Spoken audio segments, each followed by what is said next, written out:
Au sommaire de l'actualité, les chefs d'État d'Afrique subsaharienne réunis à Abidjan dans le cadre de la 20e reconstitution des ressources de l'Association internationale de développement. Rencontre au cours de laquelle la Banque mondiale et la Société financière internationale réitèrent leur engagement pour contribuer au rayonnement des pays africains secoués par la pandémie de la Covid-19. Les acteurs de l'innovation en Côte d'Ivoire rassemblés par le FONSTI autour d'un déjeuner. La présentation de l'écosystème de l'innovation en Côte d'Ivoire au cœur des échanges. Et puis, à quelques jours de la célébration de la fête de Tabaski en Côte d'Ivoire, le Conseil national de lutte contre la vie chère est en pleine campagne de sensibilisation. Les acteurs de la filière bétail-viande de Bouaké reçoivent des indications.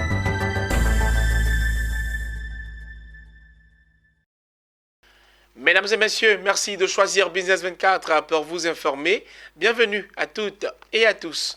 Abidjan, la capitale économique de la Côte d'Ivoire, a abrité ce jeudi un sommet des chefs d'État. La rencontre intervenait dans le cadre de la 20e reconstitution des ressources de l'IDEA, entendez l'Association internationale de développement. Cette approche solidaire entre les chefs d'État répond au besoin de trouver des solutions pour relancer l'économie et les projets de développement du continent retardés par la pandémie de la Covid-19. Dans sa dynamique de venir en aide aux pays à faible revenu, l'IDEA, institution de la Banque mondiale à travers son directeur des opérations Axel Van Trotsenburg, a réitéré son engagement d'accompagner sans relâche les pays africains afin de relever de nouveaux défis pour le bien-être de leur population. Quant au directeur général Cheikh Oumar Seydi de la SFI, Société financière internationale, il est plus que nécessaire que les États et les partenaires financiers se penchent sur la facilitation et la dynamisation du dialogue État-secteur privé pour aboutir considérablement à une croissance d'emploi. Après avoir salué la solidarité entre les différents pays africains, le président de la République de Côte d'Ivoire, Alassane Ouattara, a invité les partenaires financiers à leur octroyer des montants considérables pour la relance des économies africaines. Je vous propose de les écouter au micro de Marie Seri. Les micro et petites et moyennes entreprises, l'épine dorsale de nos économies, méritent une attention particulière. Il s'agit d'un problème complexe qui nécessite une approche holistique et coordonnée entre les différentes parties prenantes. L'État, le système financier, les partenaires au développement. Le rôle d'ASFI 3.0 en Afrique sera de développer un secteur privé africain fort. Sans un secteur privé africain fort, il n'y aura pas de création d'emplois en Afrique. Deuxièmement, il sera important que nous continuions à réduire le risque attaché à l'investissement en Afrique et assurer que les investisseurs institutionnels qui disposent de grandes liquidités dans le monde puissent investir encore plus dans les infrastructures africaines afin de pouvoir créer une dynamique de croissance encore plus forte. Si Axel et ses collègues arrivaient à augmenter les ressources concessionnelles, je pense qu'un autre plaidoyer que nous devrions faire, c'est de dire au Fonds monétaire international d'accepter d'augmenter les plafonds de déficit dans les pays en Afrique au sud du Sahara, comme cela a été fait pour l'Europe. Le Fonds monétaire international, et comme vous le savez, le Fonds monétaire international, c'est l'ancien directeur général adjoint du Fonds qui parle. Je dois dire que je suis totalement contre cette volonté de maintenir les déficits à 5 ou 6%, alors que les pays européens sont à 8 ou 9% et les États-Unis sont à 9% de déficit. Outre leurs efforts propres de mobilisation des ressources domestiques, les pays africains ont besoin d'un soutien plus important de l'ensemble de leurs partenaires.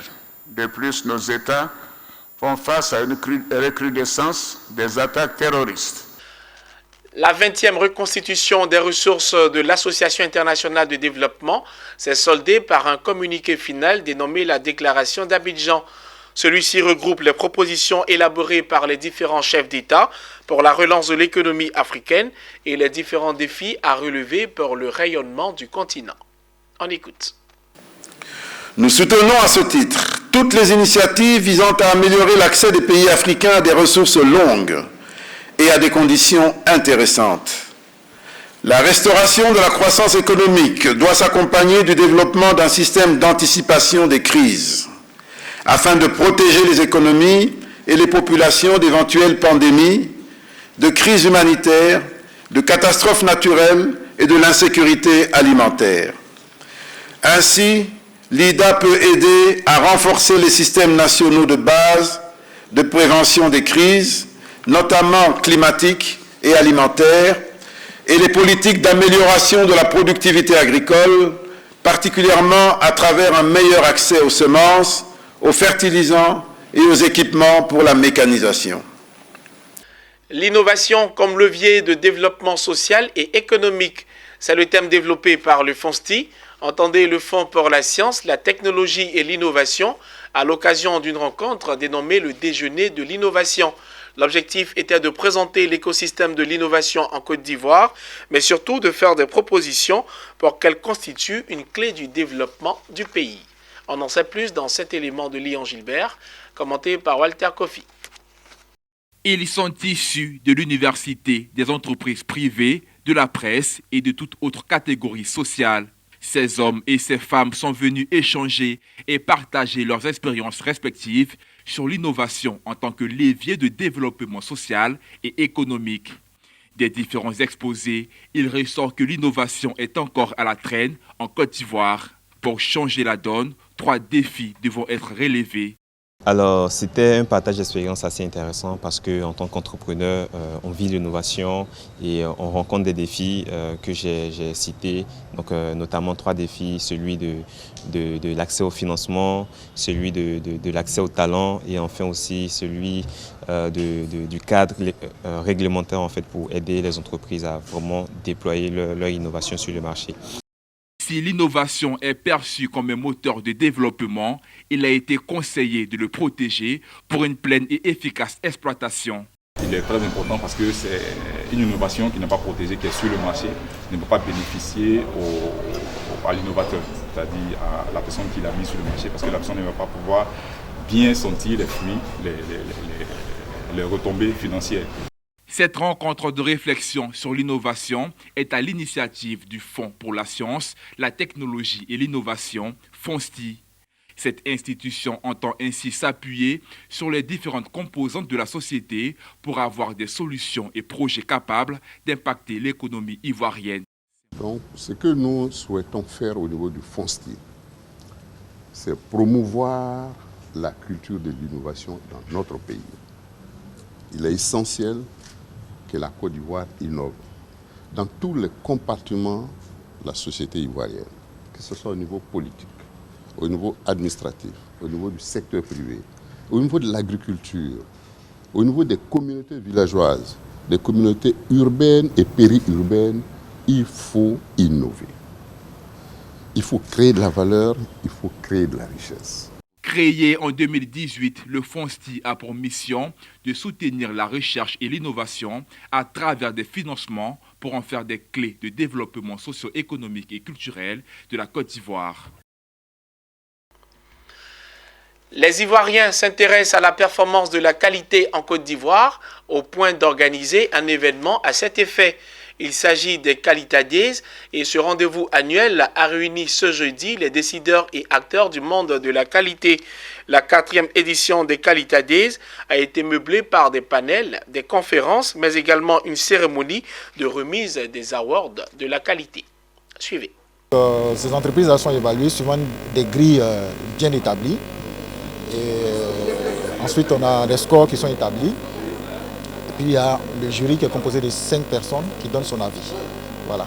Donc, cette année, comme on l'a dit, il y a eu une centaine. Et sur les 100, sur la centaine, il y a seulement 8 qui ont retenu notre attention. L'histoire retiendra que le Grand Prix Qualité Performance Côte d'Ivoire 2021 est revenu à la Direction générale du Trésor et de la comptabilité publique de Côte d'Ivoire.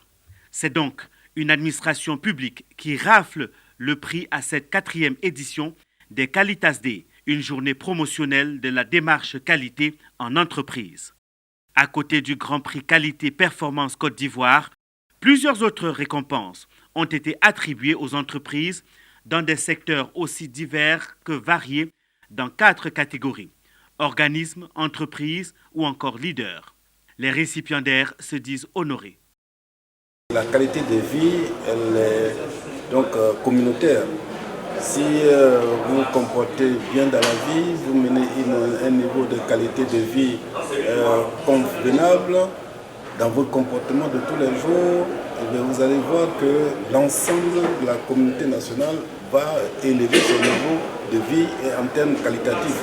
Nous sommes très heureux pour la désignation de notre service en tant que service, meilleur service de qualité. Et puis un sentiment de gratitude à l'endroit de M. le directeur général des douanes qui nous a, par son encadrement, il nous apporte tous les jours. Et un remerciement à l'ensemble du personnel des douanes de Noé. L'institution de cette journée Qualitas Day apparaît comme une contribution à la consolidation de ses acquis en tant qu'organisme spécialisé dans le management de la qualité, sécurité, hygiène et environnement. À côté des distinctions, cette 4e édition des Qualitas Day s'est voulu un moment de réflexion sur l'actualité de la démarche qualité au sein des organisations. Cette année, le thème était la transformation numérique au service de la démarche qualité. La protection des données à caractère personnel était au centre d'une formation initiée par l'APBFC, entendez l'association professionnelle des banques et établissements financiers de Côte d'Ivoire. Après 2 jours de formation, l'heure était aux récompenses. La cérémonie de remise de diplôme de participation s'est déroulée au siège de l'APBFC dans la commune du Plateau. Reportage.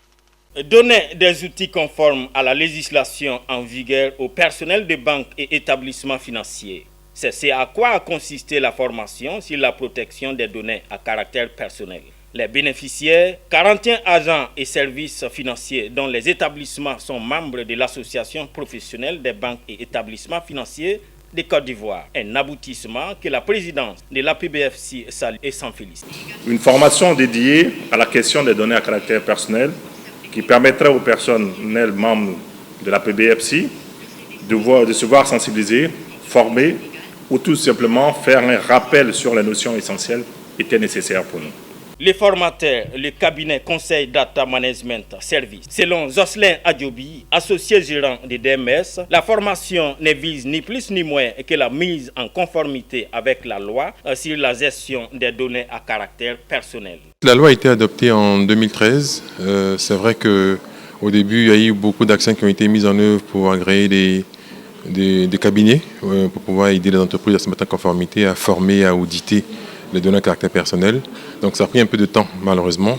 Aujourd'hui, les banques ont commencé le processus pour la plupart, mais il y en a qui commencent à peine le processus, donc il fallait les aider, fixer le cadre, montrer les jalons, les principes. En effet, la loi numéro 2013-450 du 19 juin 2013, adoptée par l'État de Côte d'Ivoire, relative à la gestion des données à caractère personnel, a mis à la charge des banques et établissements de crédit de nombreuses obligations pour leur mise en conformité. La formation, qui aura duré 2 jours, vient à point nommé et vaut son pesant d'or, souligne en substance les bénéficiaires. Cette formation a été vraiment très intéressante. Elle a été également la bienvenue au niveau de la mise en conformité de toutes les banques de façon générale et puis de la Banque populaire également. On a pu apprendre au cours de cette formation l'importance pour les établissements financiers et bancaires de pouvoir respecter la loi relative aux données à caractère personnel. L'APBFC compte 30 membres. Ils délivrent leurs offres et services dans 736 points de vente et 1133 distributeurs automatiques. L'association s'est donnée pour mission, entre autres, de défendre les intérêts de ses membres dans le cadre de la promotion et du développement des activités bancaires et financières. Depuis quelques jours, Abidjan abrite un séminaire sur la promotion de la cohésion sociale à travers une collaboration entre les autorités municipales et les populations au nom du projet COSEI 2.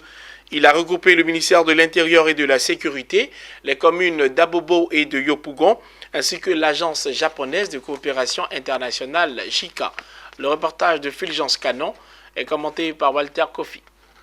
À la clôture du projet COSE 2, ce jeudi, c'est la satisfaction. L'objectif de ce projet était de promouvoir la cohésion sociale et rétablir la confiance entre les populations et les collectivités locales. Ensuite, promouvoir la cohésion sociale entre les populations elles-mêmes. Il fait suite aux différentes crises qu'a connues la Côte d'Ivoire. Crise ayant des violences post-électorales, le gouvernement de Côte d'Ivoire a élaboré le programme national de cohésion sociale 2012-2015 et la politique nationale de solidarité et de cohésion sociale 2016-2020. En collaboration avec l'Agence japonaise de coopération internationale, l'État a mis en œuvre le projet de coopération technique dénommé Projet de renforcement des communes pour la promotion de la cohésion sociale dans le Grand Abidjan. Ce projet a connu 2 phases. La première de juillet 2013 à juin 2016 et la deuxième en novembre 2017. Les communes d'Abobo et de Yopougon qui ont été les plus touchées par ces crises ont été choisies pour l'exécution de ce projet.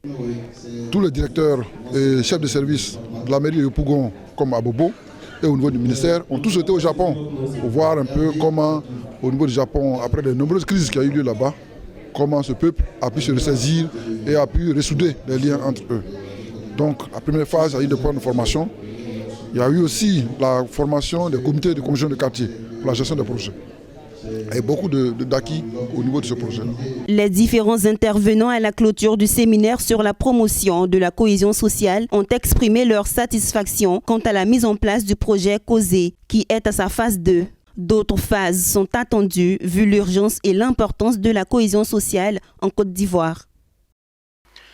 C'est bientôt la fête de la Tabaski et les Ivoiriens pourront se procurer du mouton, mais à quel prix? Une équation que veut résoudre le Conseil national de lutte contre la vie chère en organisant une mission de sensibilisation à l'endroit des acteurs du secteur du bétail afin d'éviter la surenchère durant cette période.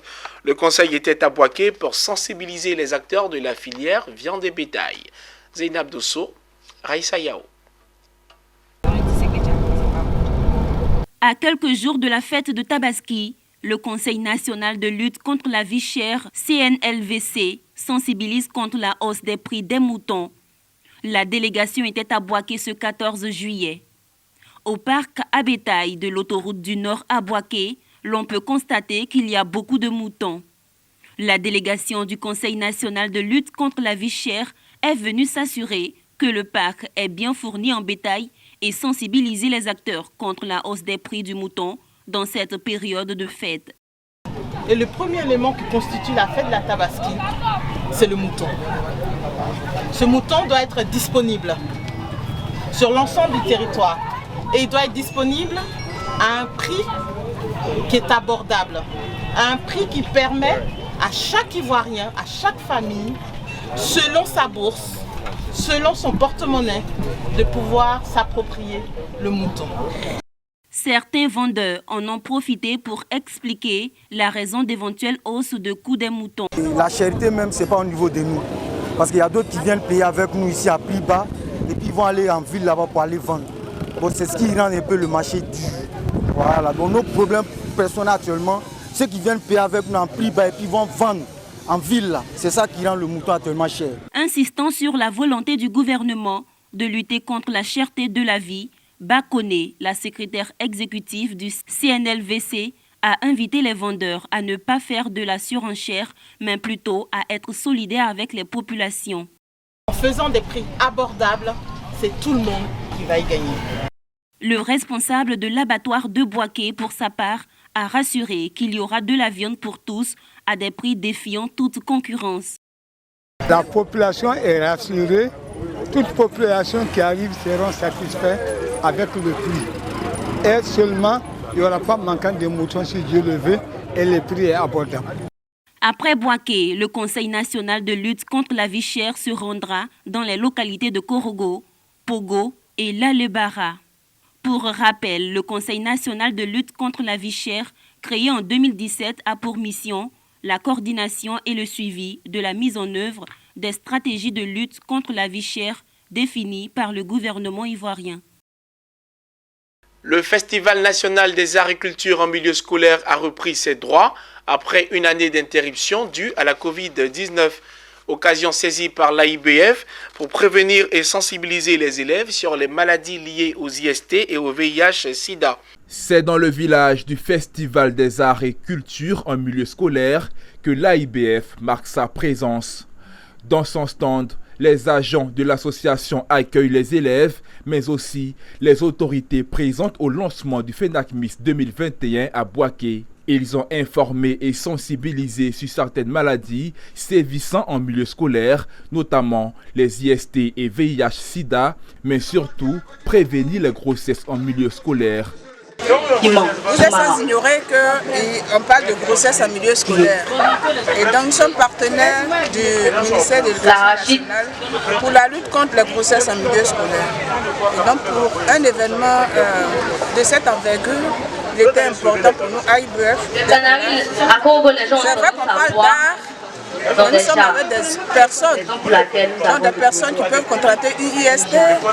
Pour la circonstance, l'AIBF, avec le soutien de l'UNFPA, a déployé une logistique importante, notamment sa clinique mobile, afin de mener à bien cette opération de sensibilisation en milieu scolaire.